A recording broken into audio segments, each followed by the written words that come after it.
Okay, so we were just finishing up. So SI joint, avoiding deep forward bends and hip openers, because of that softening ligaments, the joints will become more flexible, less stable, leading to that sacroiliac joint pain. Rather strengthening poses that help restore stability, such as our standing poses, gentle back bends, and poses where sitting bones move closer together rather than apart. Later in pregnancy, doing a pose like eagle pose, Garudasana, or even Gomukhasana with the legs is going to reduce the amount of space and make it harder to do the anterior. It's going to reduce the space anterior of the pelvis. Being mindful of balancing poses for beginners in the center of the room, maybe move them over to the wall, for like Ekapada Pranamasana. Just because the gravity of weight is going to change, the gravity shifts, center of gravity shifts as baby grows, and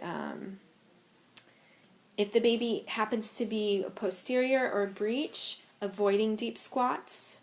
Okay, because particularly after about 34th week, that's when baby starts to drop in lower into the belly before that baby locks its head. You don't want to encourage that baby to drop if they're malpositioned. You want to have as much space for them to get into optimal fetal positioning. Sitting in Virasana, or it's Vajrasana in our tradition, right? Vajrasana. Vajrasana thunderbolt pose.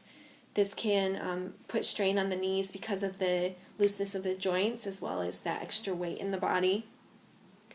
And then just being mindful of vigorous sequences like Surya Namaskar that take a lot of movement for beginners. So that is pretty much the conjugated asanas for specific conditions. And, overall, the main point is really just remembering, how relaxin affects the joints. Everything becomes less stable, so we're working on strengthening and balancing, creating stability.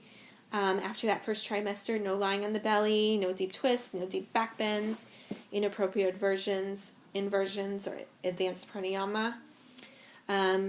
And in terms of modifications, skip poses that really limit space for belly. So always making space for baby and belly, with the use of props, if blocks for lunges, or the standing poses for triangle pose, using the wall. Just making the space as accessible and safe for mama as possible. Do you have any final questions? No. No? No. Good. Okay, well, I'd like to thank you so much for joining me, and I hope that you got something out of it. And if you have questions in the future, feel free to ask.